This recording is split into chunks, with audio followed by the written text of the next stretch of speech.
बिस्मिल्लाहिर्रहमानिर्रहीम dear students, आज की वीडियो में हम क्विक चेक 6.1, 6.2 एंड 6.3 को डिस्कस करने वाले। क्विक चेक 6.1 की अगर हम बात करें तो यहाँ पे हमें दो रिएक्शंस गिवन है जिनकी हमने एनर्जी प्रोफाइल डायग्राम्स ड्रा करनी है।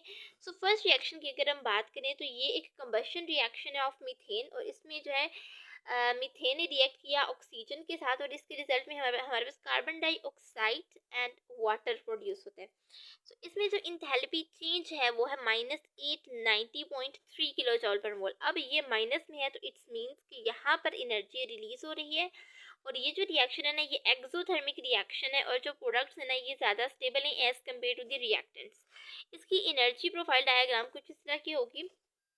मीथेन ने रिएक्ट किया ऑक्सीजन के साथ, और हमारे पास कार्बन डाइऑक्साइड और वाटर प्रोड्यूस होता है। इसमें जो एनर्जी प्रोफाइल डायग्राम है इसमें एक्स एक्सिस पे हमारे पास रिएक्शन प्रोग्रेस है, वाई एक्सिस पे एनर्जी है। अब जो प्रोडक्ट्स हैं ना वो स्टार्ट होते हैं हाई एनर्जी लेवल, और sorry reactants high energy level पे हैं, और प्रोडक्ट्स जो बन रही है ना वो लो एनर्जी लेवल पे।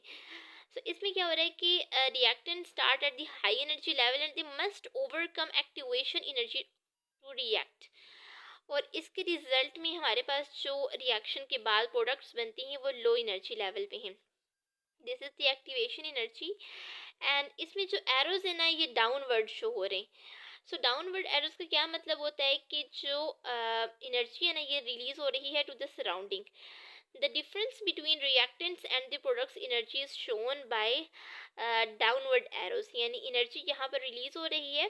This release energy is by combustion reaction produce heat and light, और यहाँ भी जो इंथैल्पी चेंज है वो माइनस में है।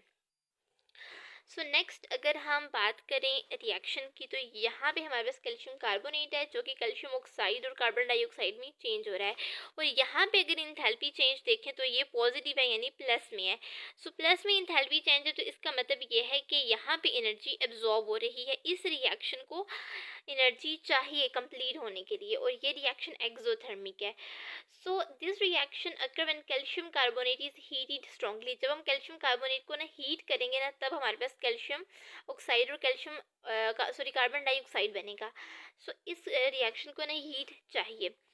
इसकी जो एनर्जी प्रोफाइल डायग्राम है उसमें भी एनर्जी एक्स एक्सिस पे होगी और वाई एक्सिस पे रिएक्शन प्रोग्रेस होगी। इसमें जो रिएक्टेंट्स है ना वो स्टार्ट होते हैं लो एनर्जी लेवल पे, and reactant start at the low energy level to decompose calcium carbonate, and इसलिए ना हमें कंटिन्यूसली हीट जो है ना वो अप्लाई करनी होती है, और जो प्रोडक्ट्स होते हैं ना वो हाई एनर्जी लेवल पे बनते हैं। ऐसे इस केस में क्या है, रिएक्टेंट्स लो एनर्जी लेवल पे हैं और प्रोडक्ट्स जो हैं वो हाई एनर्जी लेवल पे हैं, और इसमें एरो डाउन सॉरी अपवर्ड है, इसमें एरो अपवर्ड है, और जो ये शो करता है कि जो एनर्जी है ना वो एब्जॉर्ब हो रही है सराउंडिंग से।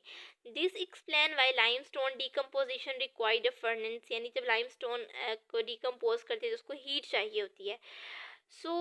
these are the two energy profile diagrams. Next question पे अगर हम आए क्विक चेक 6.2 पे, तो यहाँ हमें इक्वेशंस राइट करनी है including state symbols and represent the enthalpy change of atomisation of oxygen, barium and bromine.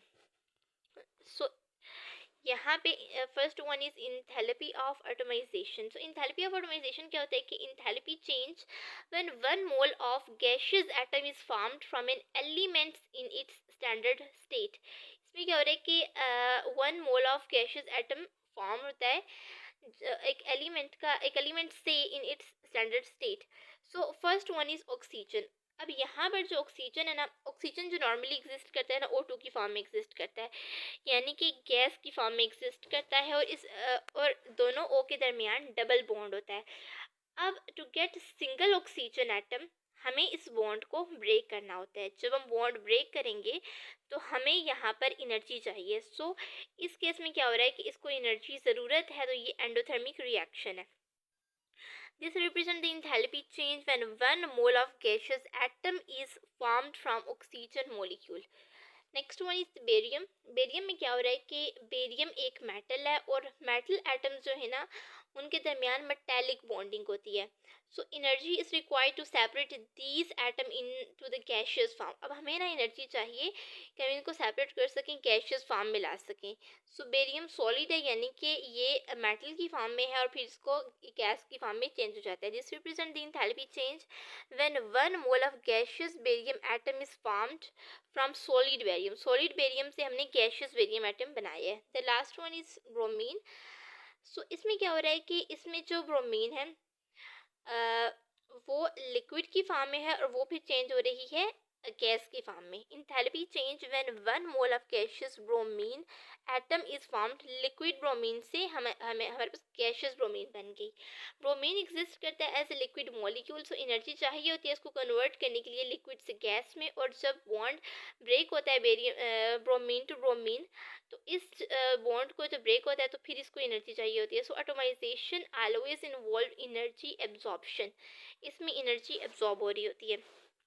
Next इसका बी पार्ट अगर हम देखें तो यहाँ इक्वेशन हमें राइट करनी थी। अच्छा, इसमें क्या हो रहा है कि इसमें फर्स्ट वन में कार्बन मोनोऑक्साइड ने रिएक्ट किया हाइड्रोक्लोरिक एसिड के साथ। इसके रिजल्ट में हमारे पास HCOCl और वो भी गैस फॉर्म में बना। इसमें इंथैल्पी चेंज क्या है? Enthalpy of formation.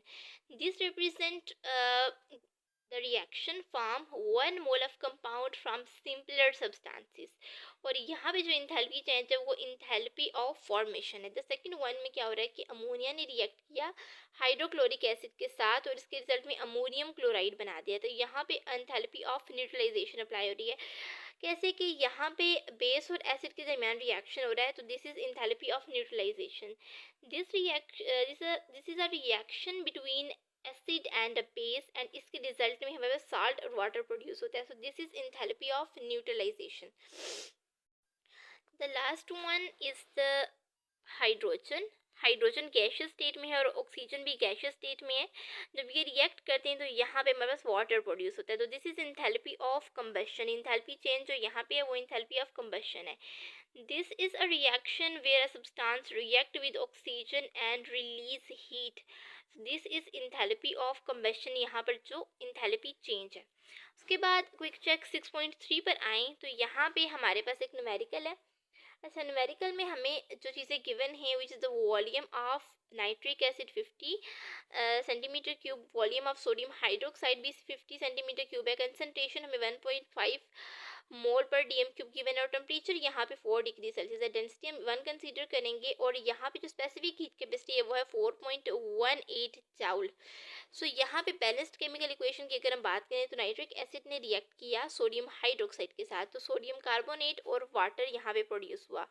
तो यहाँ पे एक एसिड और एक बेस का जब रिएक्शन होता है और उसके रिजल्ट में हमारे पास प्रोड्यूस हो रहा है वाटर और सॉल्ट, तो ये यहाँ पे रिएक्शन जो है ये इंथैल्पी ऑफ न्यूट्रलाइजेशन यहाँ अप्लाई हो रही है। टोटल वॉल्यूम क्या था? अगर हम मैथ कैलकुलेट करें तो टोटल वॉल्यूम क्या था? 50 नाइट्रिक एसिड का एंड 50 वॉल्यूम था सोडियम हाइड्रोक्साइड का, तो 100 सेंटीमीटर क्यूब। तो यहाँ मैथ हमारे पास 100 ग्राम आ जाता है। नेक्स्ट स्टेप 3 में क्या हो रहा है कि यहाँ पे हीट एब्जॉर्ब हो रही है। सो हीट हम यहाँ पे फाइंड आउट करेंगे। m is the mass, c is the specific heat capacity and del T is the temperature. Temperature हमारे पास 4 था, स्पेसिफिक हीट कैपेसिटी है 4.18 एंड 100 हमारे पास मास है। तो यहाँ पे जो हीट आ जाती है ना which is 1672 joule. Next step 4 पे अगर हम आए तो यहाँ पे हमने कन्वर्ट करना है हीट को किलो जाउल में। सो सिंपली हम 1000 का जिसको डिवाइड करेंगे तो 1.672 किलो जॉल हमारे पास हीट आ जाती है। स्टेप 5 में हमने मोल्स फाइंड करने हैं लिमिटिंग रिएक्टेंट के। तो मोल्स हम फाइंड करेंगे concentration into the volume. Volume 50 था एंड कंसंट्रेशन जो है वो है 1.5, जो कि हमें क्वेश्चन में ऑलरेडी गिवन थी। इसको 1000 के साथ डिवाइड करेंगे तो हमारे पास जो मोल्स आ जाएंगे वो है 0.075 मोल्स। इंथैल्पी चेंज अगर फाइंड आउट करें तो इंथैल्पी चेंज को हम डिवाइड करेंगे क्यू को डिवाइड करेंगे नंबर ऑफ मोल्स से। क्यू हमने ये फाइंड आउट किया था एंड नंबर ऑफ मोल्स ये फाइंड आउट किए, इनको सिंपली डिवाइड कर देंगे तो हमारे पास आ जाएगी enthalpy change which is -22.3 kilo जॉल पर मोल। अब नेगेटिव साइन है तो ये बताता है कि यहाँ पे टेम्परेचर इंक्रीज है यानी हीट एब्जॉर्ब हो रही है। सो इंथैल्पी चेंज क्या है? -22.3 किलो जॉल पर मोल। तो यहीं तक था आज का लेक्चर एंड अगर आपने चैनल को अभी तक सब्सक्राइब नहीं किया तो जल्दी से कर लें और अपने दोस्तों के साथ शेयर करें। मिलते हैं एक नेक्स्ट वीडियो में, तब तक के लिए अल्लाह हाफिज़।